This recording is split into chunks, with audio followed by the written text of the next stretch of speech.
Dans cette vidéo, je vais vous montrer comment, avec Excel, identifier des jours fériés. Ça peut être très utile quand on fait des plannings ou des calendriers, ou si on a besoin de calculer, je sais pas moi, des productivités en comptant les jours ouvrés, puisqu'il faut décompter les jours fériés. Donc voilà. Alors pour cela, il faut savoir qu'on a deux types de jours fériés. Alors je parle des jours fériés français, sur le calendrier français. Donc on a des jours fériés que j'appellerais fixes et des jours fériés que j'appellerais flottants. Alors les fixes, c'est quoi? Eh bien, on a des jours fériés qui tombent toujours le même jour. On a le 1er janvier, devinez quoi? Ça tombe le 1er janvier. Le 1er mai, ça tombe toujours le 1er mai. Le 8 mai, ça tombe le 8 mai. Le 14 juillet, ça tombe le 14 juillet. Le 15 août, ça tombe le 15 août. La Toussaint, c'est toujours le 1er novembre. L'armistice de la guerre 14-18, c'est toujours le 11 novembre. Et Noël, c'est toujours le 25 décembre. Donc là, vous voyez, on en a déjà qui sont identifiés facilement. On a une fonction dans Excel qui va nous aider à trouver ces jours-là. Et c'est relativement simple. Donc là, nous avons des jours fériés fixes. Et à côté de ça, on a des jours fériés que j'appelle flottants. Donc ces jours fériés sont basés en fait sur le calendrier chrétien euh, et bougent tous les ans. Par contre, il y a une date qui est toujours importante et qui sert de référence, c'est le dimanche de Pâques. Donc moi j'ai trouvé sur Internet, il y en a plein qui existent, une formule qui fonctionne très bien. euh, donc pas besoin de recréer, de réinventer la roue quand elle existe déjà. Donc moi j'utilise cette formule. Je vais même pas essayer de vous la décortiquer pour vous expliquer comment elle fonctionne. Je vais vous la donner telle qu'elle et elle sert de référence.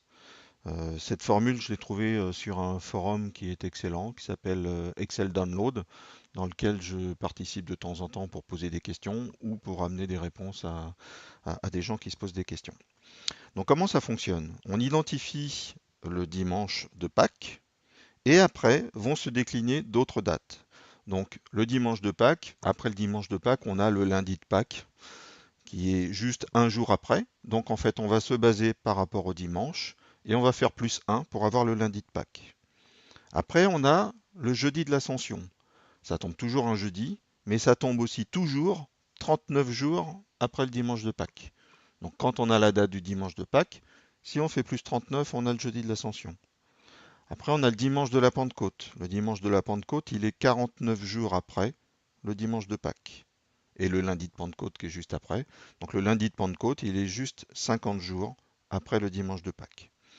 Donc vous voyez, on a des jours fixes dans un premier style, qui est par exemple le 1er janvier, le 14 juillet. Là, on va vraiment regarder le 14e jour du 7e mois pour avoir le 14 juillet. Là, c'est facile. Et après, on doit identifier pour les jours fériés flottants le dimanche de Pâques. Et après, on fait plus 1, plus 39, plus 49 ou plus 50. Voilà.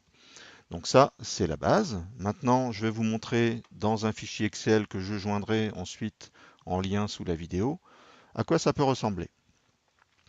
Donc dans ma première colonne, vous voyez, j'ai mis des années.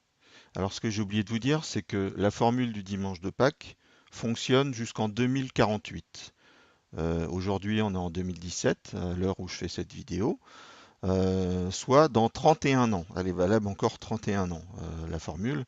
Donc j'imagine qu'un fichier Excel qui est fait aujourd'hui, dans 31 ans, il y a bien longtemps qu'on utilisera autre chose. Donc voilà. Mais il faut savoir que cette formule que je vous propose aujourd'hui, elle n'est valable que jusqu'en 2048.